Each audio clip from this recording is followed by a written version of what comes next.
Hello मेरे प्यारे दोस्तों, कैसे हैं आप लोग।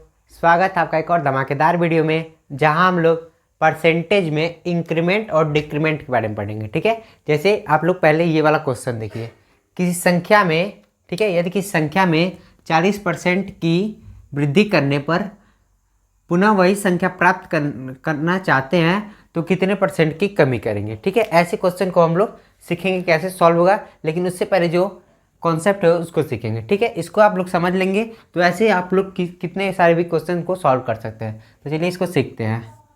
जैसे कि इसमें 14/2/7, ठीक है, परसेंट को की कमी मान लीजिए हो रहा है कि संख्या में 14/2/7% की कमी हो रहा है। इसका मतलब क्या हुआ कि इसको फ्रैक्शन में आप लोग कैसे लिख सकते हैं, 1/7। ठीक है, 1/7 कैसे लिख सकते हैं, ये सारी चीज़ें मैंने आपको पिछले वीडियो में सिखा दिया। ठीक है, जिन्होंने भी वो सारे वीडियो नहीं देखे हुए हैं वो प्लेलिस्ट में जा करके वो सारे वीडियो भी देख लेंगे। ठीक है, तो 14/2/7 को हम लोग फ्रैक्शन में 1/7 लिखते हैं। तो कमी बोल रहा है तो जो बेस रहेगा उसको पहले लिख लेंगे। तो यहाँ पर 7 है, 7 में जो है 1 की कमी करेंगे तो 6 हो जाएगा। ठीक है, यानी कि वृद्धि कमी हुआ। ठीक है, कमी करने के लिए 7 में 1 की कमी कर दिए तो 6 हो गया। अब मान लीजिए यहीं पर आ गया कि 16 सही, ठीक है, 16.66% की मान लीजिए वृद्धि हो गया।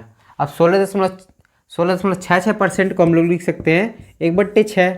अब 1/6 मतलब वृद्धि हो रही है तो 6 में 1 की वृद्धि हो रही है, तो 6 में 1 की वृद्धि करेंगे तो हम लोग 7 हो जाएगा। ठीक है, पहले आप लोग इसको समझिए, उसके बाद हम लोग क्वेश्चन पे भी आएंगे।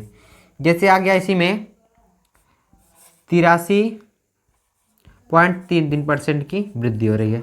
ठीक है, तो ये कितना होता है, 5/6।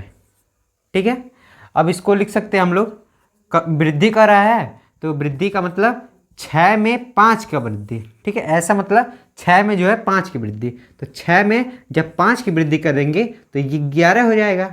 ठीक है, तो यही था। ठीक है, अब हम लोग क्वेश्चन पे आते हैं। देखिए अब क्वेश्चन क्या है, यदि किसी संख्या में 40% की वृद्धि किया जाता है तो 40% की वृद्धि मतलब 40% लिखिए। अब 40% को आप लोग लिख सकते हैं 2/5।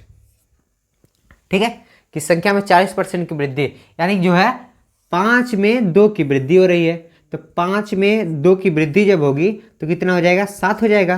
5 में 2 की वृद्धि कर दिए, 7 हो गया। 40% की वृद्धि करने पर पुनः वही संख्या मतलब कि पुनः 5 प्राप्त करने के लिए कितने परसेंट की कमी करना पड़ेगा। तो अब ये जो है 7 हो गया है तो कितने की कमी करनी पड़ेगी, 2 की कमी करने पड़ेगी, लेकिन 7 के रिस्पेक्ट में इंटू 100 कर देंगे हम लोग।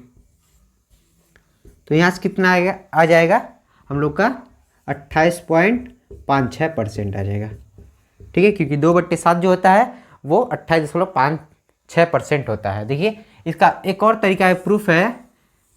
देखिए यहाँ पर कि संख्या में इतने की वृद्धि करने पर, ठीक है, कि संख्या मान लीजिए 100 है, उसमें 40% की वृद्धि, 40% की वृद्धि मतलब 140 हो गया। ठीक है, अब पुनः वही संख्या प्राप्त करने के लिए तो 40 हमको कम करना पड़ेगा, लेकिन 140 के रिस्पेक्ट में इंटू 100 करेंगे।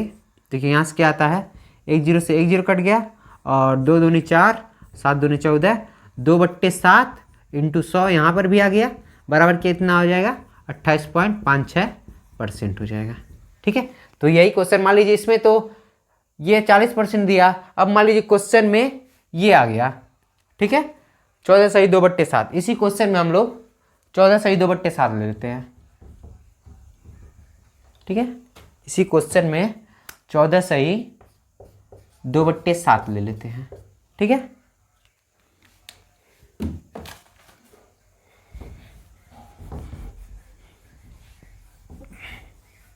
अब देखेंगे इसको, उसी क्वेश्चन में जो है वो जो 40% था उसको बदल करके 14/2/7% हो गया। अब इसको देखिए कैसे सॉल्व करेंगे। पहले हम लोग लिखेंगे 14/2/7, ठीक है, परसेंटेज। इसको फ्रैक्शन में कितना लिख सकते हैं, 1/7। ठीक है, जब तक आप लोग को ये सारी चीज़ें नहीं याद है तब तक आपको दिक्कत हो सकती है। ठीक है, इसको सॉल्व करने में। अब इसको सॉल्व करेंगे, इंटू 100 करेंगे, लेकिन याद रहेगा तो डायरेक्ट आप लोग 1/7 लिख सकते हैं। अब देखिए इतने परसेंट की वृद्धि करने पर, यानी कि पहले वो कितना था, 7 था, लेकिन 1 की वृद्धि हो गई, अब कितना हो गया, 8 हो गया। ठीक है, तो वही पुनः वही संख्या प्राप्त करने के लिए, पुनः 7 प्राप्त करने के लिए कितने % की कमी करनी पड़ेगी?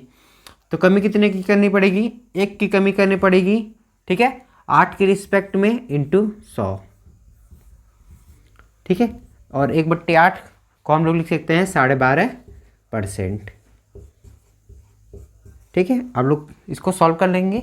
जैसे 100 में 8 से जब डिवाइड करेंगे तो 8 कम 8, यहाँ पर 2 बचा। ठीक है, और यहाँ 0, और इसको 2 बार जाएगा, 8 दूनी 16, 4 बचेगा, पॉइंट लगाएंगे, 0 8 25 40। ठीक है, तो यही आएगा। तो ये इतने % की वृद्धि करनी पड़ेगी। अब कोई पहले आप लोग सोचते होंगे कि संख्या में 14%, 14.2/7% की जब वृद्धि करेंगे तो पुनः वही संख्या प्राप्त करने के लिए जितना बढ़ाए उतना घटा देंगे, तो अलग वो क्वेश्चन हो जाएगा। ठीक है, उतने % घटाएंगे तो ये दूसरा है, लेकिन हमको घटाना कितना है, बढ़ाएं यहाँ पर 14.2/7 है, लेकिन घटाएंगे कितना, 12.5% घटाएंगे। ठीक है, चलिए अब हम लोग नेक्स्ट क्वेश्चन लेते हैं। चलिए, तो ये क्वेश्चन नंबर 2 है। ठीक है, इसको भी ध्यान समझेंगे। दिया क्या है, किसी संख्या में 12.5% की कमी करने पर पुनः वही संख्या प्राप्त करने के लिए कितने % की वृद्धि करेंगे। ठीक है, तो क्या क्वेश्चन है, 12.5% की कमी कर रहे हैं हम लोग। ठीक है, अब 12.5% को हम लोग लिख सकते हैं 1/8। ठीक है, अब 12.5% को 1/8 लिख दिए, और इसमें कमी हो रही है, यानी कि 8 में जो है 1 की कमी हो रही है, तो यहाँ 8 में 1 की कमी करेंगे तो 7 हो जाएगा। ठीक है, लेकिन पुनः वही संख्या प्राप्त करने के, पुनः 8 प्राप्त करने के लिए कितने % की वृद्धि करनी पड़ेगी, तो 1 की वृद्धि करनी पड़ेगी। ठीक है, 1 की वृद्धि करनी पड़ेगी, लेकिन 7 के रिस्पेक्ट में इंटू 100 कर देंगे हम लोग। ठीक है, तो 1/7 ये कितना होता है, 14.28। ठीक है, ये % की हम लोग को वृद्धि करनी पड़ेगी, तब वह संख्या प्राप्त हो जाएगी। चलिए अब हम लोग नेक्स्ट क्वेश्चन लेते हैं। यहीं पर देखिए, इसी क्वेश्चन में थोड़ा सा बदल देते हैं। मान लीजिए यहाँ पर आ गया,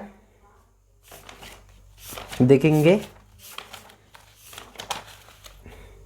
यहीं पर आ गया, मान लीजिए 83.33%।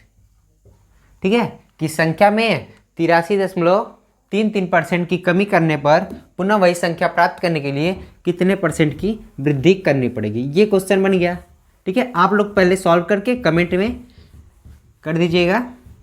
ठीक है, वीडियो रोक करके आप लोग भी सॉल्व कर लेंगे और कमेंट कर दीजिएगा। देखिए, हम सॉल्व करते हैं। देखिए, किसी संख्या में इतने % की वृद्धि करने पर 83.33%, जो कि कितना होता है, यहाँ पर भी बताया है, होता है 5/6। ठीक है, इतने की कमी कर दे रहे हैं हम लोग। ठीक है, कमी करने यानी कि 5 से जो है 6 में 5 की कमी करेंगे तो 1 हो जाएगा। ठीक है, 6 में 5 की कमी करेंगे तो 1 हो जाएगा। अब पुनः वही संख्या प्राप्त करने, पुनः 6 प्राप्त करने के लिए कितने की वृद्धि करेंगे हम लोग। ठीक है, तो 5 की वृद्धि करेंगे 1 के रिस्पेक्ट में और इंटू 100 कर देंगे। ठीक है, पुनः वही संख्या प्राप्त करने के लिए कितने % की वृद्धि करनी पड़ेगी, 5 की, और यहाँ से देखिए क्या क्या आ गया, यहाँ से 500% आ गया। ठीक है, तो किस संख्या में जो इतने % की कमी कर देंगे तो पुनः वही संख्या प्राप्त करने के लिए 500% की हम लोग की वृद्धि करनी पड़ेगी। चलिए, इसी में एक क्वेश्चन और सॉल्व कर लेते हैं हम लोग। जैसे यहाँ पर कर देते हैं, मान लीजिए किसी संख्या में, ठीक है, 28.56% की वृद्धि करने पर, ठीक है, पुनः वही संख्या प्राप्त करने के लिए कितने % की कमी करनी पड़ेगी। ठीक है, किस संख्या में 28.56% की वृद्धि करने पर पुनः वही संख्या प्राप्त करने के लिए कितने % की कमी करनी पड़ेगी। तो ये कितना होता है, ये होता है 2/7। ठीक है, अब 2/7 वृद्धि हो रही है, यानी कि 7 में 2 की वृद्धि होगी तो ये 9 हो जाएगा। अब 9 से पुनः 7 पर आएंगे, ठीक है, क्योंकि कितने % की कमी करनी पड़ेगी, तो 2 की कमी करनी पड़ेगी, लेकिन 9 के रिस्पेक्ट में इंटू 100 कर देंगे हम लोग। ठीक है, अब यहाँ से आप लोग सॉल्व कर सकते हैं। ये आ जाएगा 2/9 जो होता है वो 22.22% होता है। ठीक है, यानी इतने % की हम लोग को कमी करनी पड़ेगी। ठीक है, यहाँ पर एक बार चेक कर लेते हैं। 200 डिवाइड 9, तो 9 दूना 18, 2 0 9 दूना 18, ठीक है, सही है, ऐसे ही आते रहेगा, ठीक है। तो 22.22% की हम लोग को क्या करनी पड़ेगी, कमी करनी पड़ेगी, तब वो पुनः वह संख्या प्राप्त होगी, ठीक है। आशा करते हैं आपको इंक्रीमेंट और डिक्रीमेंट के बारे में समझ में आ गया होगा, ठीक है। मिलते हैं नेक्स्ट वीडियो में। अगर आपको ये वीडियो पसंद आया हो तो please like share and subscribe. Thanks for watching, bye bye.